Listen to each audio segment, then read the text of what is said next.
Pse u zhvesh Meryem Lumi, një rrëfim dhe krizë identiteti. Meryem Lumi, një prej teologeve më të njohura shqiptare, ka habitur publikun kohët e fundit me një vendim drastik. Ajo ka hequr shamim pas 24 vitesh angazhim të sinqert fetar dhe është rikthyer në rrjetet sociale në emrin Maria. Ky akt ka ndezur debate jo vetëm për aspektin estetik, por edhe përmes rrëfimit të brendshëm shpirtëror që ajo ka ndarë me ndjekësit e saj.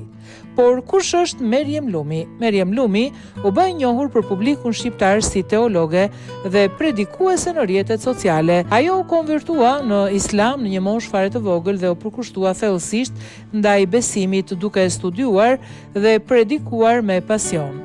Gjatë viteve ajo ishte një figurë publike ndjekur, sidomos nga gratë muslimane që shihnin tek ajo, një shembull besimi dhe dije teologjike. Por si ndodhi vendimi për të hequr shamin? Sipas burimeve, vendimi i saj për të hequr shamin nuk ishte i lehtë, por ishte pjesë e një procesi të gjatë vetë reflektimi. Në një video të publikuar Ishtazi Lumi, tani Maria shpjegon se ka kaluar një krizë identiteti. Ajo po kërkon rrugën për tek Zoti, jashtë dogmave fetare që dikur përfaqësonte. Ajo deklaron: "Nuk jam kthyer e krishter, por nuk jam më as ajo që kam qenë." Por kush janë arsyet e brendshme, zhgënjimi dhe besimi institucional? Meryem Lumi është shprehur se përkundër viteve të sakrificës dhe devotshmërisë, ajo ndjeu që Zoti nuk e mbrojti nga dhimbjet që përjetoi. Kriza vetjake. Ajo ka përmendur depresionin, vetmin dhe pyetje thelbësore mbi besimin dhe identitetin e saj. Nevoja për autenticitet. Ndryshimi i emrit publik në Maria dhe heqja e shamis simbolizojnë sipas saj një dëshirë për të jetuar më autentikisht, pa strukturat ose pritshmëritë që vinin nga imazhi teologjik që kishte krijuar.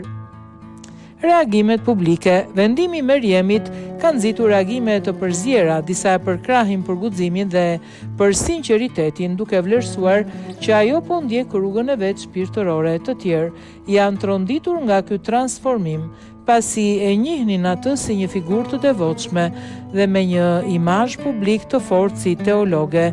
Po ashtu disa burime flasin për akuza financiare.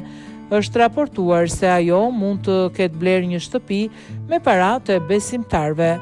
Çfarë do të thotë jashtë dogmave? Kur Meryem Lumi thotë se kërkon Zotin jashtë dogmave, ajo nënkupton që nuk dëshiron më t'i përshtatet pritshmërive rigjide që shpesh lidhen me rolin e gruas në komunitetin fetar. Ky është një hap që për disa nënkupton dobësinë ndaj fesë, por për të është një lloj lirie shpirtërore. Nuk largohet nga Perëndia, por po kërkon një raport më personal, më të sinqertë dhe më pak të formalizuar. Konsekuencat për imazhin publik. Meryem Lumi me heqjen e shamis ka humbur një pjesë të identitetit që e bëri atë të veçantë në publik. Rikthimi me emrin Maria është simbolik dhe përfaqëson një rilindje të saj si individ, jo vetëm si teologe. Kjo histori ka ndezur diskutime në komunitetet islame dhe teologjike.